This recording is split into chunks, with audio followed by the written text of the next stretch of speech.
De retour en compagnie de notre collaboratrice nutritionniste Mallory Munger. Comment ça va ce matin? Ça va super bien, merci. Toi aussi? Ben, ça va bien malgré la météo qu'on nous annonce pour la semaine. Une météo qui est assez déprimante et ça tombe bien ce matin parce que dans ton top 5, tu veux nous donner un top 5 d'aliments qui luttent contre la déprime, justement? Oui, qui remontent le moral, qui peuvent nous aider en fait à affronter cette fonte de la neige là, qui en finit plus. Oui. On est un peu tannés là, dans les dernières semaines, là, ça s'accumule, fait que c'est de ça qu'on va parler ce matin. Et là, pour les prochains jours, ça risque de pas fondre. On a besoin de surmonter le moral. Alors, lançons-nous. Quels sont ces fameux aliments magiques pour semer le bonheur dans nos vies? Oui, le magique, on n'exagérera pas, mais quand même, on va s'aider un petit peu, mettons, on se donne un petit coup de pouce.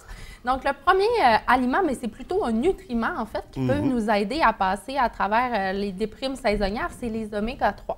Donc, les oméga 3, c'est vraiment un aliment qui aide au niveau équilibre émotionnel, au niveau inflammation aussi. Bon, ça a moins rapport avec le moral, mais quand même, ça peut nous aider à ce niveau-là. Quand il y a de l'inflammation, on n'est pas... le moral est moins haut, hein? Oui, c'est ça.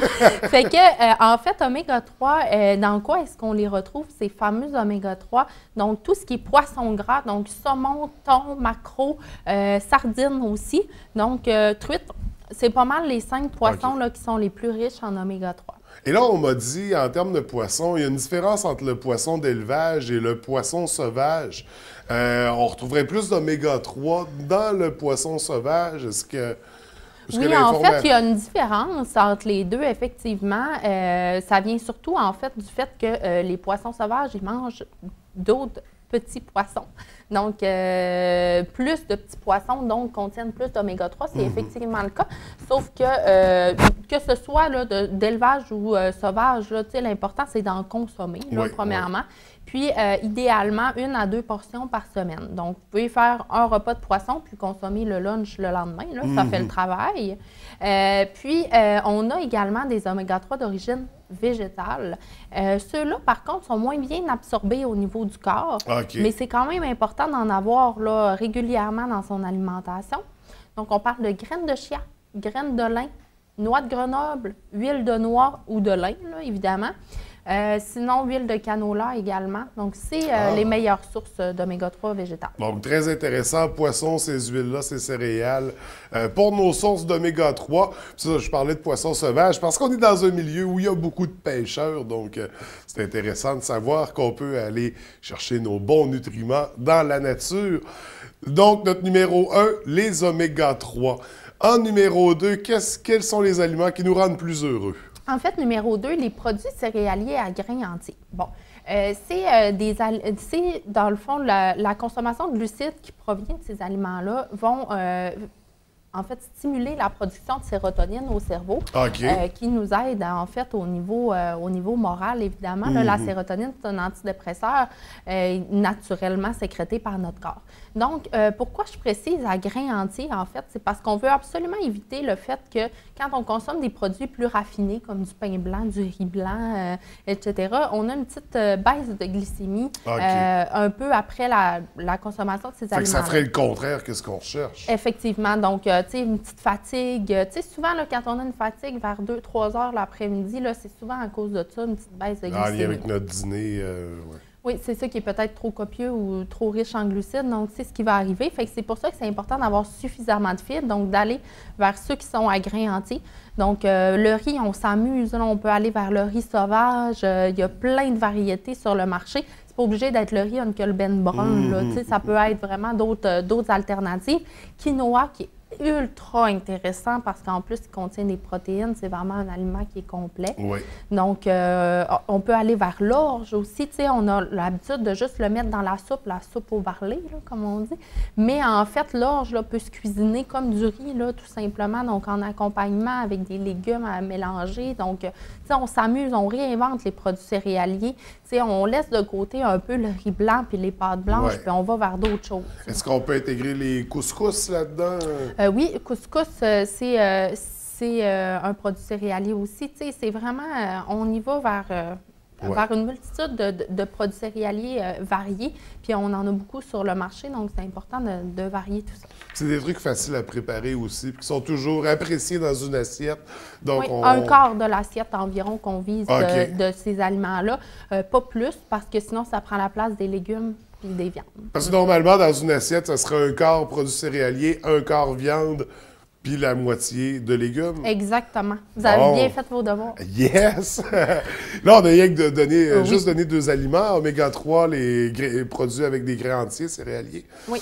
Numéro 3. Numéro 3, les légumineuses, qui sont vraiment à découvrir aussi. Même concept que les produits céréaliers à grains entiers, fabrication de sérotonine au cerveau par la consommation de ces glucides-là.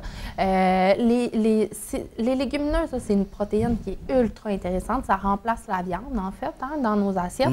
Puis, on peut commencer à les apprivoiser en remplaçant une partie de la viande hachée dans nos recettes par des lentilles, par exemple, qui sont à peu près la même texture, la même grosseur. Donc, ça peut commencer à les intégrer, mais sinon, tu sais, aller sur Internet chercher des recettes pour les intégrer davantage, c'est vraiment des aliments qui gagnent à être découverts. Oui, puis des fois, les recettes qu'on peut faire avec ça, j'ai déjà vu et goûter des brownies à base de fèves noires. C'était, écoute, on me l'aurait pas dit, je l'aurais pas su et de un. Oui. C'était succulent, puis en plus, bon, on pouvait en manger une plus, c'était bon pour la santé. Donc, tout pour me rendre heureux.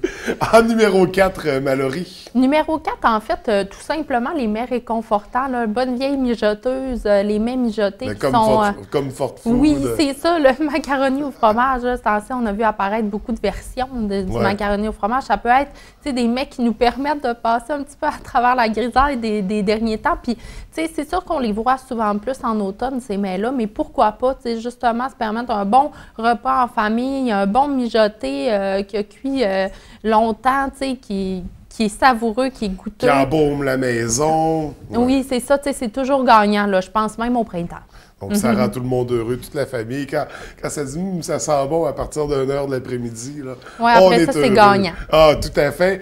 Et en terminant, Mallory, le 5e aliment pour semer, être plus heureux au travers de ces journées grisâtres de printemps. Bien là, le dernier, vous allez probablement l'aimer peut-être plus que les autres, mais c'est le chocolat, en fait. Donc, chocolat, idéalement, plus de 70 de cacao.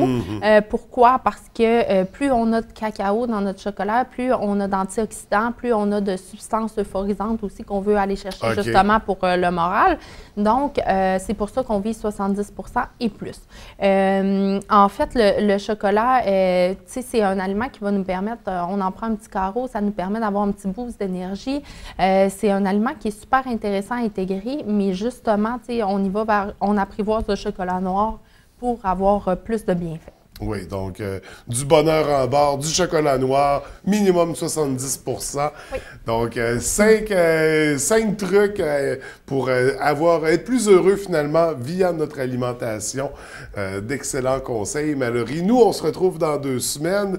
Et là, on connaît déjà un peu les sujets à venir. De quoi on va parler dans nos prochaines rencontres? Dans 2 semaines, on va parler des déjeuners santé pour les matins un petit peu plus pressés, un petit peu plus à la course. Donc, c'est ça, on va en donner 5 comme toujours, 5 déjeuners santé. Parce que des matins à la course, moi, j'en ai au moins 5 par semaine, donc ça devrait être pratique. On va en parler dans 2 semaines. Mallory, merci beaucoup, pour le plaisir de se revoir. Merci, bonne journée. Bonne journée.